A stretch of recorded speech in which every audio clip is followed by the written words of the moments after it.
I mean ಅವತ್ತು ಹೊರಗೆ ಬರೋ ದಿನಾನೇ ಅನ್ಸುತ್ತೆ ಮೋಸ್ಟ್ಲಿ ತ್ರಿವಿಕ್ರಮ್ ಒಂದು ಜಿಂಕೆ ಹುಲಿ ಕತೆ ಹೇಳ್ತಾರೆ. ಹೌದು. ತುಂಬಾ ಪರ್ಸನಲ್ ಟಾರ್ಗೆಟ್ ಆಗ್ಬಿಡ್ತಾ ನಿಮ್ ಮೇಲೆ ಅಂತ ಅನ್ಸ್ತಾ ನಿಮ್ಗೆ ಅದು? ನನಗೇನು ಅನಿಸ್ಲಿಲ್ಲ. I was smiling at it. ನನಗೆ ನಿಜವಾಗ್ಲೂ ಏನು ಅನಿಸ್ಲಿಲ್ಲ. ಅವ್ರ ಯೋಚನೆಗಳು ಗೊತ್ತಾಯ್ತು ಅಷ್ಟೇ, ಏನು ಅನಿಸಿರಬಹುದು ಅಂತ. ನಾನು ಅದೇ ರೀತಿ ಆಡಿದಿದ್ರೆ ಒಂದು ಹುಲಿನ ನಾನು ಯಾಕೆ ಜಿಂಕೆ ಮಾಡಲಿ ಅಥವಾ ಹುಲ್ಲು ತಿನ್ನಿಸ್ಲಿ? ಅಲ್ಲಿರೋ ಎಲ್ಲ ಹುಲಿಗಳಿಗೂ ಅದನ್ನೇ ಮಾಡ್ತಿದ್ದೆ. ಅಲ್ಲೆಲ್ಲರೂ ಹುಲಿಗಳೇ. ಸೊ ಒಬ್ರನ್ನ ಮಾತ್ರ ನಾನು ಸೈಲೆಂಟ್ ಮಾಡೋದ್ರಿಂದ ನನ್ನ ಆಟ ಚೆನ್ನಾಗಾಗುತ್ತೆ ಅಂತ ಯೋಚನೆ ಮಾಡೋದು ನನ್ನ ದಡ್ಡತನ ಆಗುತ್ತೆ. ನಾನು ಆ ರೀತಿ ನಾನು ಯೋಚನೆ ಮಾಡಿಲ್ಲ. ಈ ಜಿಂಕೆ ಹುಲಿ ಕತೆ ನನಗೆ ನಿಜವಾಗ್ಲೂ ಯಪ್ಪ ಹಿಂಗೂ ಯೋಚನೆ ಮಾಡ್ಬೋದಾ ಯಾರಾದರೂ ಅಂತ ಅನ್ಸಿದೆ. ನಾನು ಅವ್ರು ಹೇಳ್ದಂಗೆ ಹಾ ಅಂತ ನೋಡಿದ್ದೀನಿ. ನಾನು ನಗುನೇ ಬಂತು, ರಿಲಿ ಅಂತ.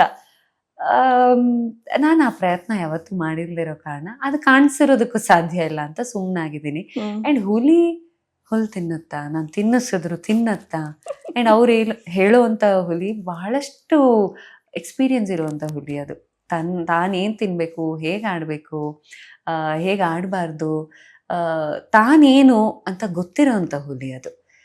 ಅದಕ್ಕೆ ಜಿಂಕೆ ಬದಲಾಯಿಸೋದಕ್ಕೆ ಸಾಧ್ಯ ಇಲ್ಲ, ಅಥವಾ ಹುಲಿ ಬಂದು ಜಿಂಕೆನ ಹುಲಿ ಮಾಡೋದಕ್ಕೂ ಸಾಧ್ಯ ಇಲ್ಲ. ಜಿಂಕೆ ಜಿಂಕೆ ಆಗೇ ಇತ್ತು, ಹುಲಿ ಹುಲಿಯಾಗೇ ಇತ್ತು.